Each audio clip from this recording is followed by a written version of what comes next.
Hello दोस्तों, आज मैं आप लोगों के लिए ऐसी स्टोरी लेकर आया हूँ जो कि हमारे शास्त्रों में एक पुत्र पिता माता पिता की कहानी है। ये मैं कहानी पर बात करने जा रहा हूँ क्योंकि ये कलयुग चल रहा है।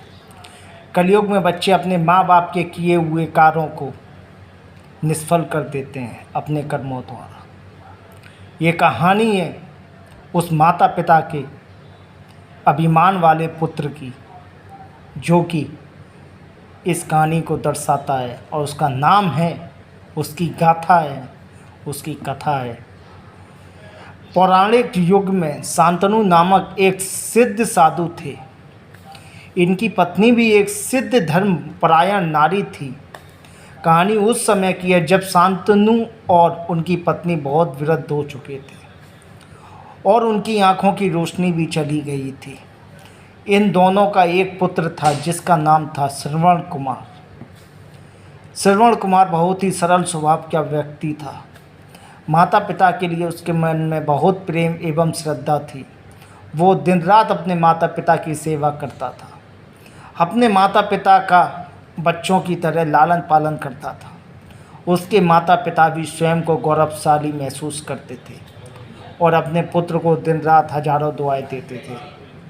कई बार दोनों एक दूसरे से कहते कि हम कितने धन्य हैं कि हमें श्रवण जैसा मातृ भक्त पुत्र मिला, जिसने स्वयं के बारे में ना सोचकर अपना पूरा जीवन वृद्ध नेत्रहीन माता पिता की सेवा में लगा दिया। इसकी जगह कोई अन्य होता तो विवाह के बाद केवल स्वयं का ही सोचता और बूढ़े नेत्रहीन माता पिता को कहीं छोड़ आता और खुशी से अपना जीवन यापन करता।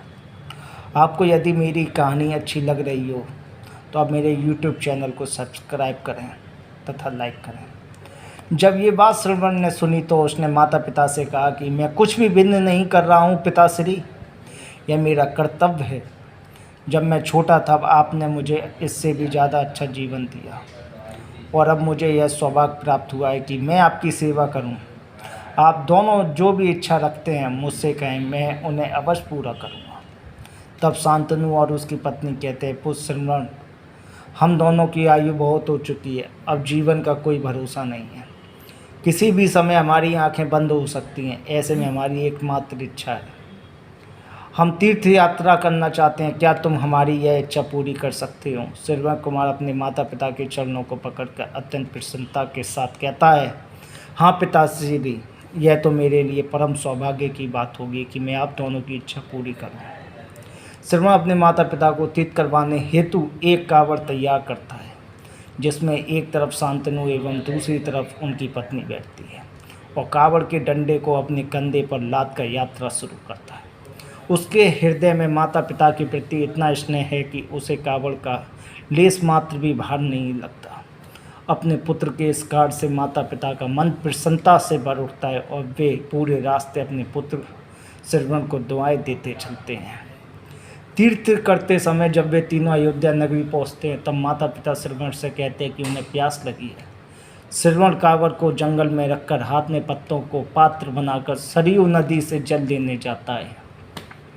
उसी समय उस वन में अयोध्या के राजा दशरथ आखेट पर निकले थे और उस घने वन में वह हिरण का शिकार बनाने के लिए उसका पीछा कर लेते हैं। तभी उन्हें घने जंगल में झाड़ियों के पास सरयू नदी से पानी की हलचल की आवाज़ आती है। उस हलचल को हिरण के पानी पीने की आवाज़ समझकर महाराज दशरथ शिकार के उद्देश्य से तीर चला देते हैं और उस तीर से श्रवण कुमार के हृदय को आघात पहुँचता है, जिससे उसके मुंह से पीड़ा भरी आवाज़ निकलती है, जिसे सुनकर दशरथ स्तब्ध रह जाते हैं और उन्हें अनहोनी का एहसास होता है और वे भागकर सरयू नदी के तट पर पहुँचते हैं, जहाँ वे अपने तीर को श्रवण के हृदय में लगा देख भयभीत हो जाते हैं और उन्हें अपनी भूल का एहसास होता है।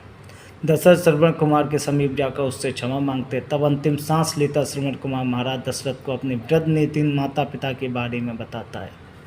वो कहता है कि वे प्यासे हैं, उन्हें जाकर पानी पिला दो और उसके बाद उन्हें मेरे बारे में कहना। इतना कहकर श्रवण कुमार मृत्यु को प्राप्त हो जाता है। भारी हृदय के साथ महाराज दशरथ श्रवण के माता पिता के पास पहुँचते हैं, उन्हें पानी पिलाते हैं। माता पिता आज से पूछते हैं उनका पुत्र कहाँ है।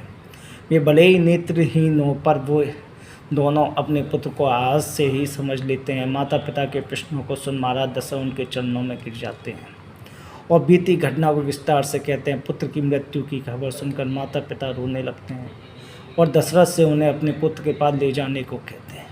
महाराज दशरथ कामा उठाकर दोनों माता पिता को श्रवण के शरीर के पास ले जाते हैं।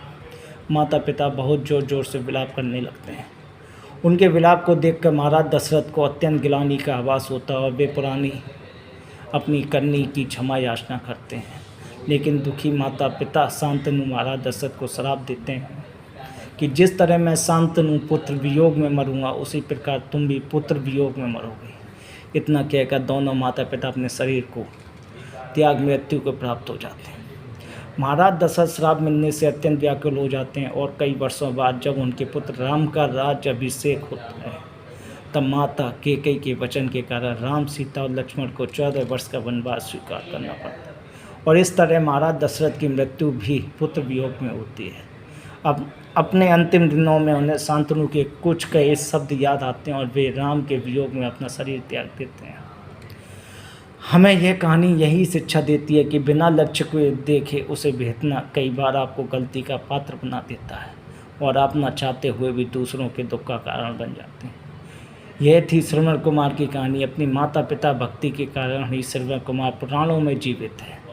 श्रवण कुमार सदैव अपनी मातृ भक्ति के लिए जाने जाते हैं। उन्हीं की कहानी सुनाकर माता पिता अपने बच्चे को संस्कारित करते हैं। रामायण महाकाव्य में ऐसे कई चरित्र हैं जो हमें वास्तविक जीवन के कर्तव्यों को ध्यान देते हैं।